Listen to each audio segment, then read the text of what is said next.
For sisters Lisa and Rita, raised in their family's thriving Boston restaurant and backed by their parents' money, opening their own Italian eatery seemed like a surefire success. Yet their dream venture, La Galleria 33, now stands nearly empty in the bustling North End. In a neighborhood packed with Italian eateries, the sisters are left wondering, why is their restaurant the one being overlooked? Well, it's too hot. They can't eat today. It's snowing. Well, it's raining. They can't park and walk. It's the beginning of the month. Nobody has money. They have to pay their rent. Just 100 feet from their parents' popular restaurant, L'Osteria, the sisters' restaurant has become a stark contrast to the lively atmosphere they grew up with. But Rita and Lisa don't seem too concerned about it. According to the staff, the owners are the problem. It's like, I know what the problem is. It's the owners. they want to get slapped tonight. Huh? Slapped left and right. As Pat, the self-appointed manager, observes, the sisters appear far more focused on their own habits than on addressing the restaurant's problems. Lisa drinks and Rita smokes everywhere. As Chef Ramsay walks to La Galleria 33 through Boston's historic North End, the sisters wait for him outside the restaurant. Lisa even swallows her gum in preparation for his arrival. Gordon walks right past them and into the restaurant, not realizing they're the owners. Oops. After the introductions, he sits down with them to discuss how the business started. They explain that La Galleria was initially supposed to reference an art gallery, and they had wanted to display some paintings on the walls. But those plans changed when the artist they hired ended up painting the ceiling and walls with naked cherubs instead. As for the 33 in the name, they mention it was actually Rita's age when they first opened the business.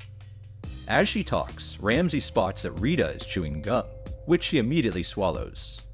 It's obviously a family trick. Gordon is unimpressed though. When server Sara approaches, Chef Ramsay asks for a glass of water. She returns quickly with a glass of red wine. Gordon tells her it's a little too early for him, though Lisa tells him it's never too early for wine. She admits to drinking while working, figuring he'll see for himself later anyway. Gordon's ready to bring this chaotic conversation to an end. Is there anything else I need to know before I get going? Well, the chef is my ex-husband. Ramsay thinks the setup sounds like a soap opera. The sisters go on to reveal that Chef Doug is untrained, bad-tempered, and can't take criticism.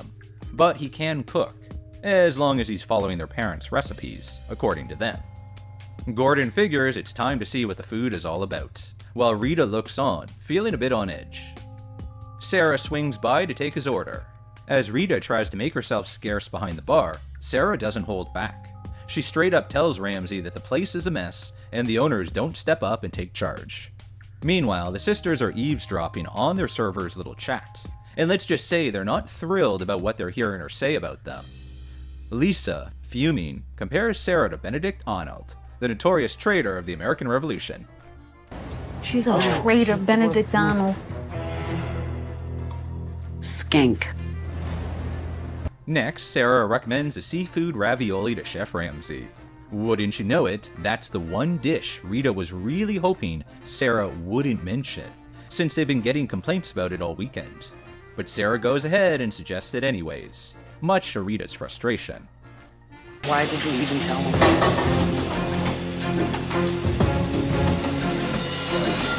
Sara feels it's best for Gordon to know what he's really dealing with, but a furious Rita disagrees, strongly. While Gordon waits and Rita continues to lurk, there's time for the celebrity chef to meet Pat, who introduces himself as a shoe salesman who is now on a new life journey. When asked to rate the food, he reveals that he's gluten intolerant, making Italian food a no-go. Gordon asks him what his role is in the business, and he responds that he's the manager/everything else. Ramsay checks with Rita, who is clear that Pat is the busboy.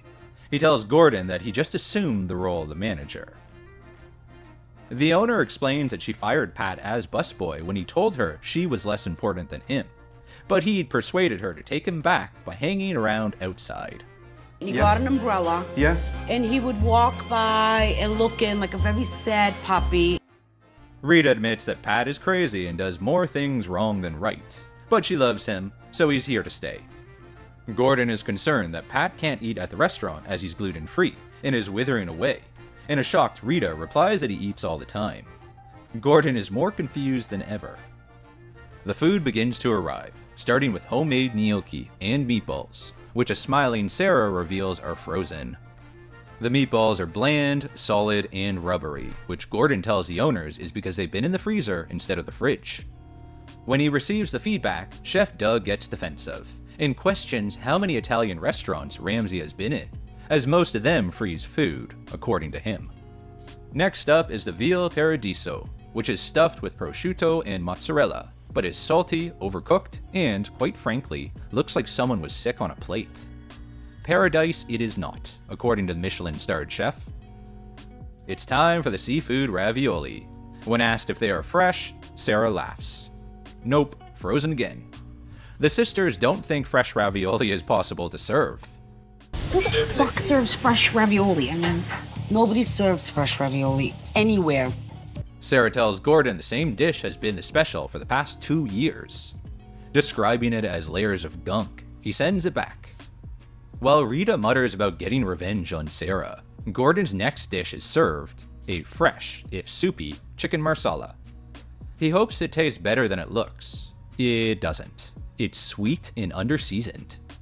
Lisa, who had previously told the waitstaff that Gordon was really nice, has changed her opinion, and decides he's kind of mean.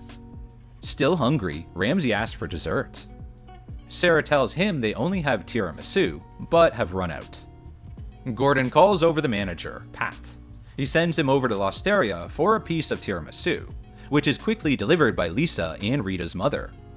The girls warn their mom that their visitor doesn't like anything, but they're wrong. He thinks it's delicious and warmly embraces her. It's time for Chef Ramsay to meet the chef. Doug tells Gordon that he leads the kitchen when they allow him to. The sisters assure Ramsay that he has full control. Calling the food bland and dated, Ramsay asks Doug how often he eats at other Italian restaurants to test the competition. He admits he doesn't even like Italian food. He prefers Chinese food. Chef Ramsay has seen enough and leaves, as the sisters cringe with embarrassment at his comments and bicker about whose idea was to invite him in the first place. That evening, Gordon returns to watch the team in action. As they prepare, Lisa vows not to be afraid of the celebrity chef, who she plans to call Ramsay. Call him Mr. Ramsay. Listen, respect he deserves. he's coming! Fuck my life. As he walks into the kitchen, Gordon checks whether Doug is making more tiramisu for the evening service. He isn't, and when Ramsay suggests that's because he can't be bothered, he agrees. It's a Saturday, the one busy night of the week, and as customers begin to arrive, the kitchen leaps into action, silently. Doug drops a piece of chicken on the floor, before picking it up and putting it back in the pan to cook, right in front of Chef Ramsay. A disgusted Gordon points out the obvious, that the chicken has been on the dirty floor, but Doug doesn't care and continues to cook it. Ramsay calls in Lisa and Rita, who can't believe what they've just been told. After much persuasion, the chicken is chucked in the trash. The kitchen remains silent, but customers are beginning to get their food. Unfortunately, they're not happy. Food is sent back as burnt, bland, and mushy.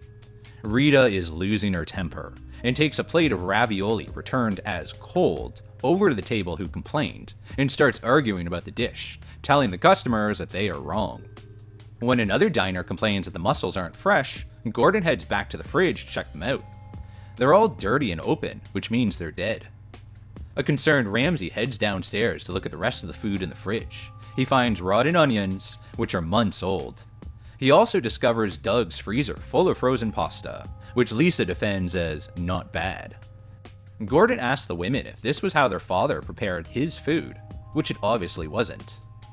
Ramsay accuses them of not caring or having any pride and tells them they wouldn't serve this frozen food to their families. Lisa has had enough and tells Rita that Gordon's a douchebag. I don't think you should call Chef Ramsay a douchebag. He doesn't care. His eyes are on us. Lisa can't take it anymore and storms out the front door in frustration.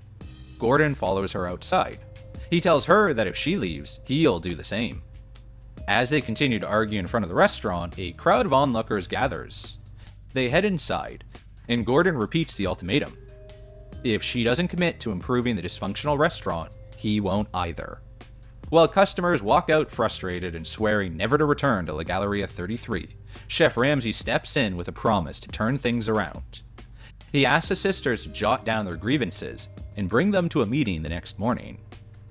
Come morning, the tension is thick as everyone gathers in the restaurant. The owners kick things off by tearing into the staff. Rita accuses them of slacking off and competing to see who can do the least amount of work. But the staff isn't taking it lying down. Led by Sara, they push back, determined to defend themselves against the accusations of laziness. One waiter, however, finds himself in hot water over his inappropriate behavior in the dining room. Miguel, you scratch your balls in the dining room. But doesn't make me a bad way to scratch my balls. Come on. I mean, come on. Meanwhile, Sara refuses to accept that they're not working hard enough, and angrily tells Lisa and Rita that it's their responsibility to give the staff rules to stick to. Lisa tells Sara that she's a good waitress, but she causes problems among the team because, according to her, she's a money grub, hogging all the tips. The sisters claim that when she was hired, she agreed to give Pat the busboy 20% of her tips, but supposedly, she never does. They bring up one occasion where she made $400 and only gave Pat 40 bucks. She defends herself, saying she was the one working hard that day, and she needs to make money. Then, Lisa follows up with another accusation, saying that Sara always takes the best station, which is unfair to the rest of the servers. Lisa boldly claims that Sara is the one who is making all the money at the restaurant. At this point, Sara has heard enough and decides to walk out. Pat and Lisa are relieved to see her go.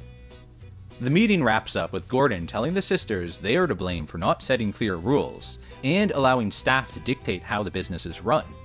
They agree that it's gone too far, and they must lead by example, starting with no more drinking or smoking on the job. While the meeting was difficult, Rita is beginning to embrace Chef Ramsay's input, while Lisa is less happy. Gordon returns to the restaurant, and Rita asks the nervous chef if he'd like a surprise. She gives him a homemade tiramisu that she made that morning. He tries it, and it's delicious. No thanks to Doug. After his satisfying treat, Chef Ramsay gathers the team once again, and shares photos he took of the food during the previous evening's service, which he hangs on the gallery wall. They look unappetizing to say the least. He then starts to hang food from another Italian restaurant in the area as a direct comparison. The dishes are beautiful, and the sisters are embarrassed at the difference in standard. However, Doug doesn't buy it. He thinks their dishes only look worse because they were taken close up, while the others are from a distance. Ramsay tells him there's no comparison, and Doug needs to raise his game. He reluctantly agrees and says he's open to change and new ideas. It's time to look at the new menu. To help them stand out from the other 80 Italian restaurants in the area, Gordon plans to introduce small plates, which will allow diners to sample more traditional flavors. From homemade meatballs to roasted chicken liver and truffle and lemon asparagus risotto, diners will be able to enjoy a variety of fresh and authentic Italian cuisine. Ramsay introduces an executive chef who will spend a month working with the kitchen team. With this help, he expects them to be the best restaurant in Little Italy. Following that, Rita heads outside for a cigarette, sharing her dream of working for Chef Ramsay. Lisa suggests they could live at his house and be his nanny. Rita has other plans. No, I don't really like kids, but I will definitely clean his house. I'll be his dog walker. I'll snuggle up on the bottom of his bed and keep his feet warm. Overnight, Gordon's team moves in to give the dining room a much-needed makeover. The next morning, everyone gathers outside, eager to see the changes. And look who's back. It's Sara. They're all excited to step through the doors to see the new La Galleria 33. And they're not disappointed. The dark red wall coverings have been removed, leaving the brick wall underneath fully exposed. Black wood paneling and white paintwork are complemented by contemporary artwork on the exposed brick walls. Stylish lighting and a custom blackboard map of the North End are chic finishing touches. And finally, a branded oversized chopping board is the sisters' favorite addition. Rita plans to use it to hit people, probably starting with Sara. The entire team loves the changes and can't wait to welcome customers. That evening, they gather to prepare for a busy service. When Chef Ramsay asks the waiters to describe the new dishes, they falter. Gordon tells them to go and study the menu before diners arrive. Despite their training, the staff drip water on the floor, forget to introduce the small plates, and fail to smile. It's a bumpy start in the dining room, and orders aren't yet hitting the kitchen. It turns out the POS system isn't working. I think this place is cursed. Fuck you, bitch. Lisa instructs the team to use paper checks, and handwritten tickets start coming in. Food hits the pass quickly, and Rita expedites the beautiful dishes to happy customers. All is going well until a waitress puts another order in the wrong place, which Gordon realizes quickly, and another starts shouting orders at the chefs instead of going through Rita. When he's challenged and reminded of the new system, he curses his boss out and threatens to leave. Ramsay warns him not to jeopardize the launch night with his bad attitude. He backs down, and the sisters take control.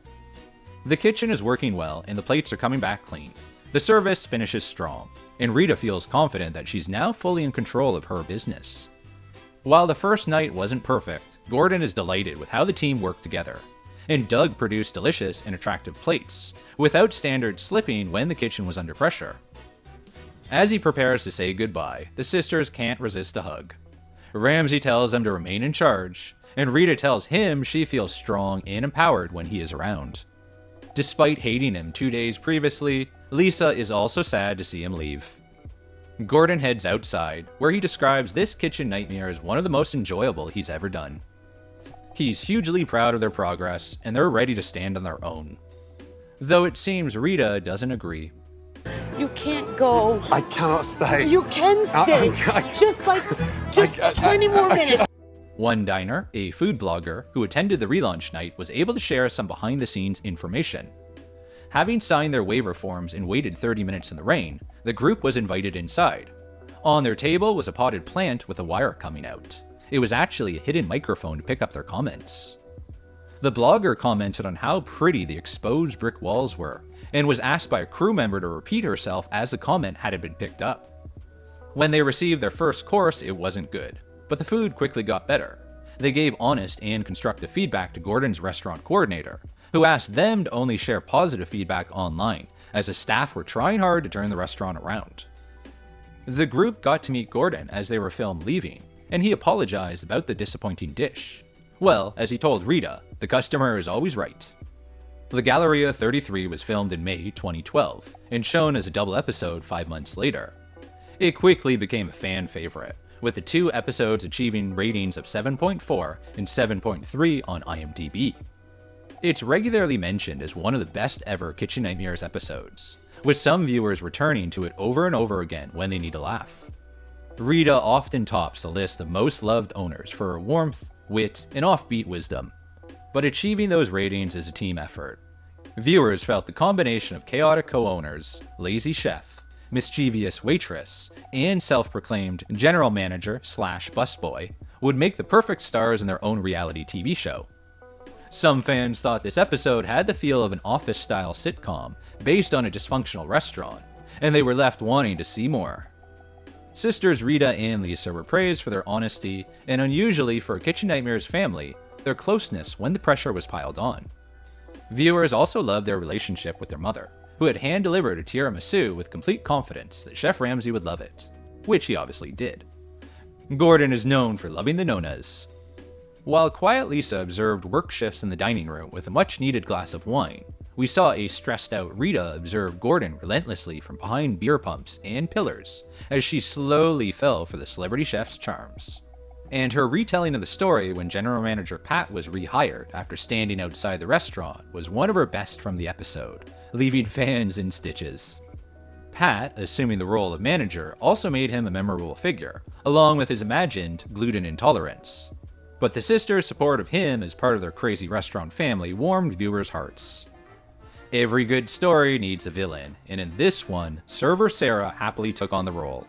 Sara's smile after she suggested Gordon should try the disgusting seafood ravioli, and her deviously giving him wine instead of water to highlight Lisa's drinking, won fans over. She even became a meme. And when she stormed out of the meeting after being confronted by Lisa and Rita, she won even more support from viewers. Many blamed the owners for keeping the special on the menu for paying customers if they weren't happy to serve it to Gordon. And they were confused that Sara was accused of being lazy, and then moments later of waiting on too many tables to make more tips. But everyone agreed on one thing. They too would be furious if they had to give 20% of their tips to manager Pat, who really didn't seem to do much around the restaurant at all. The owners, staff, and friends got together to watch the episodes when they aired, with Lisa letting slip that a new chef had been helping them to prepare. They were pictured at the party together, and alongside this new chef, and there was no sign of Doug. The reviews following Gordon's visit were pretty good, averaging around 4 out of 5. Diners enjoy the fresh homemade pasta, and the tiramisu is often praised. They also started serving brunch on weekends as they attempted to increase customer numbers further. Their continued efforts got them onto the 10 best lists of Boston Italian restaurants not to miss. Gordon would be so proud. In 2014, Gordon headed back to La Galleria 33 to check on the restaurant's progress in a special revisited episode of Kitchen Nightmares. An excited Rita is waiting for him on her usual bench out front, alongside her sister. When Chef Ramsay comes into sight, Rita is unable to control herself and jogs down the street to greet him with a warm hug. As they head into the restaurant, Gordon is pleased to see that the dining room is still busy. Shaking hands with busboy Pat, he is amused to hear that he's now introducing himself to customers as the restaurant owner. You never know what you're gonna get with Pat. You need like 7 scientists to figure him out. And there's a familiar face in the kitchen. Ex-husband Doug is still there, despite being replaced for the viewing party. Gordon checks the floor for pieces of chicken, but instead finds a picture of Rita dressed as a chicken to remind her chef of his unsanitary mistake. The owners tell Ramsay that everyone's attitudes have changed, and Doug is more passionate in the kitchen. They fired staff who weren't performing, and Lisa is no longer drinking during service. Business has been good, with income increased by around 15%. They've paid off their bills and caught up with their mortgages. And they promised Gordon that they no longer greet customers chewing gum. The sisters have remained close, though they fell out when Rita installed an expensive surveillance system so she could continue to monitor the restaurant. Lisa wanted to spend the money on a machine to help make her make new homemade gelatos, and could only afford a small one. Rita became so hooked on watching the camera footage, she was checking in while driving. She's stopped that bad habit, and mainly uses the system now to rewatch funny incidents, like her sister falling over in the kitchen. Gordon tells the women they have a huge fan base in London, and Rita adds that prisoners love them too. She has an admirer who would like to take her for coffee when he gets out, in 26 years. Chef Ramsay heads down to the bathroom and takes the opportunity to have a look in the freezer. He calls the anxious sisters down to join him. But this time, instead of being angry, he's delighted that there's only Lisa's gelato in there. He admires her little machine and is excited that she's so passionate about the project. Not to be outdone, Rita shows him her moonshine, which Gordon thinks is lethal, but the sisters plan to add it to the gelato, once it's been safety tested. When my moonshine is done, I'm gonna give a shot to Pat. Gordon's ready to taste the food. The fresh pasta was delicious. And he tried Lisa's blackberry lavender and anise gelatos, telling her he was impressed. It's time for Chef Ramsay to leave again, despite Rita trying to persuade him to stay. Telling them he loves them, he walks out the door to share his final thoughts on the sisters' progress. He doesn't realize they are both pressed up against the glass doors watching him, not quite ready to let him go. It's safe to say that Gordon had a soft spot for the sisters, despite his obvious frustration at their chaotic management style. We don't think we've ever seen him hold his head in his hands so many times in one episode. A dead giveaway is that he followed the Galleria 33 on Twitter after the show was filmed, a very unusual step. And he then occasionally tweeted about them, often mentioning how much fun they were. Again, that's not the norm after a Kitchen Nightmares visit. Following the revisit, the restaurant continued to receive reasonable reviews, though their Yelp rating slipped to 3.5.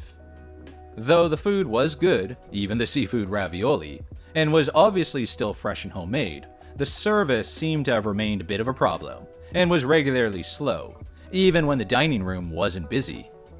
As they continued to follow Gordon's advice, La Galleria 33 seemed to be doing well in the years that followed, but the restaurant closed suddenly in November 2018 without any warning.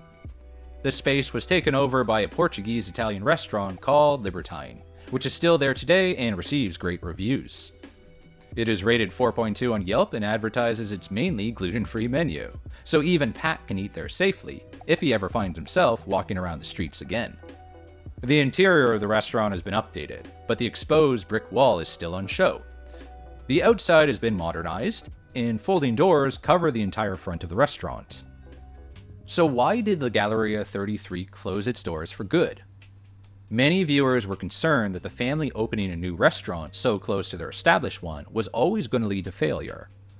Locals explain that while the area is very competitive, it is completely packed out at weekends, attracting diners from across the city. Both La Galleria 33 and L'Osteria were on the busiest street, so they should have both been able to take advantage of the high footfall. Chef Ramsay himself recently opened his second Boston restaurant just a few blocks away to do just that. With their new menu, additional chef, and newfound fame, the future of the restaurant was looking bright.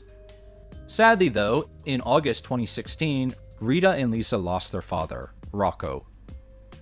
It appears that Lisa made the decision to take over the family restaurant L'Osteria shortly afterward, which would explain the Galleria 33's closure.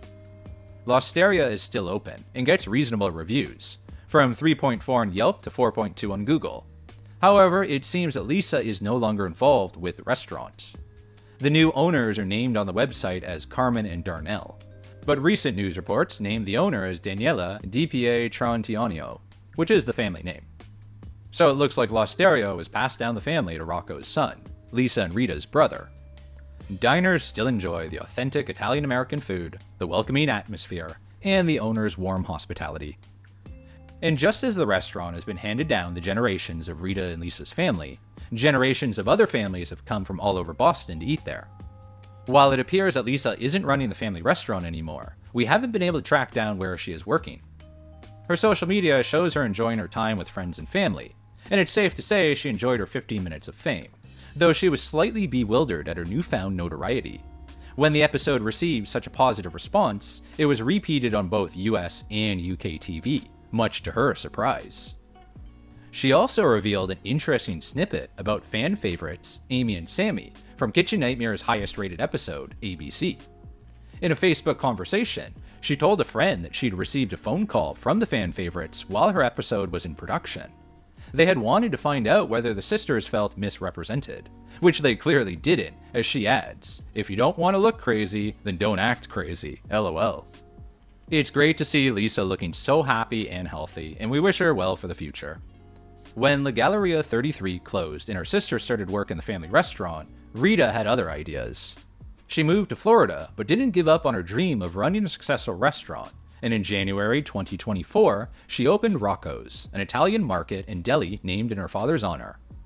She's back in the kitchen, producing authentic Italian dishes from her family recipes, and it seems like she's doing it well.